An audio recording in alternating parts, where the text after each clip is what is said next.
Well, I think the people that do have tail risk protection on, and of course we know quite a few because of our fund, the people that have tail risk protection on, in my view, generally taking the view that when a tail event or some sort of disaster occurs, they don't want to be in defensive mood, they don't want to be in risk neutral mode, they actually want to be in risk taking mode.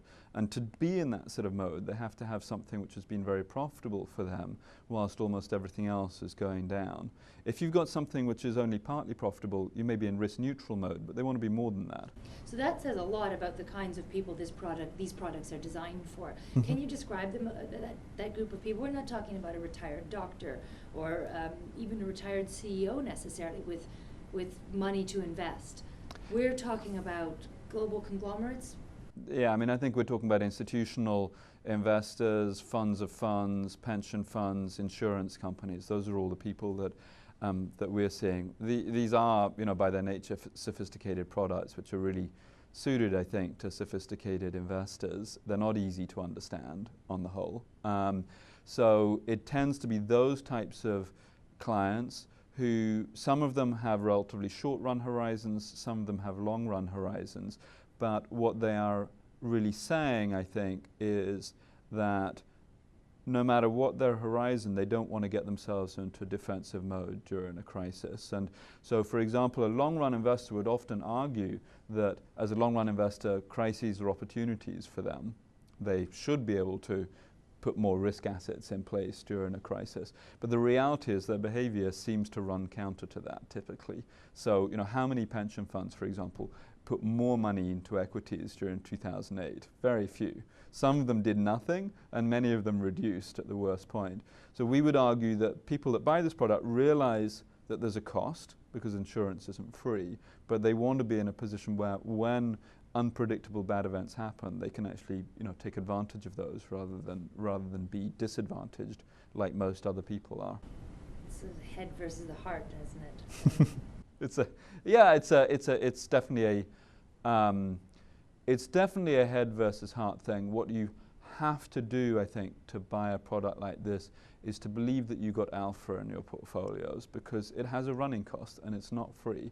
And if you don't have alpha in your portfolios, you don't believe that you're making some sort of excess return in good times, it's very hard to persuade yourself to spend premium effectively to protect yourself against the disaster events. I wanted to ask a bit about how expensive it is. I mean, I've seen the figures I've read about, and there are a handful of articles on this, that you could make yearly losses in and around 15–20%. But you then can, if the black swan event occurs, make profits anywhere from 50 to 100, to this one particular case of more than 200%. I think. Is that appropriate, or is it a much wider band? I think different products have very different strategies embedded behind them. The most popular of them. What do you expect to make for the money you've invested? It really depends on the product. So, you know, at one end you take products like the VXX ETF, for example, which has been successful and raised a lot of assets, but has a very high running cost. So I think last year was down almost 75%. The way we, in our own product, which obviously I know best, we expect to make 20 to 40% in a bad month, and we expect our running cost in a year where there are no bad events and it's a good year for risk to be 5 or 10% a year. So how are you doing now with the things that have happened since the beginning of 2011? So since 2010 was a difficult year to be long volatility, which we were. We were marginally up. We were up a little over 1% last year.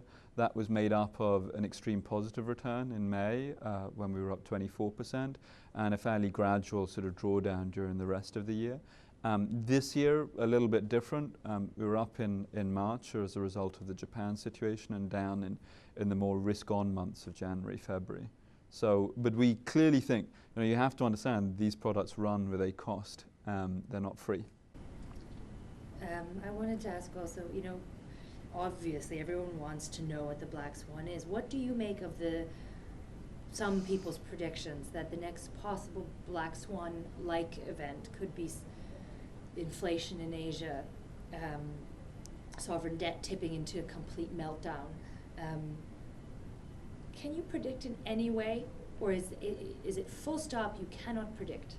Well, my favorite anecdotal example of this is a piece published by a large brokerage at the end of 2009, which was entitled 7 Tail Events for 2010. One of those 7 was that there would be no tail event in 2010. And they were wrong on all 7 points, because all 6 that they forecast didn't happen, and the 7th one was also wrong because there was a tail event in 2010. So, I mean, it's just an illustration, but I think it's almost a fool's errand to try and predict tail events, because you tend to get it wrong. And therefore, I also think that people that design their hedging strategies very carefully around being able to predict tail events are likely to end up in the wrong place. Often they'll go and look for the cheapest place to go and buy protection, but you know, it's often cheap for a reason.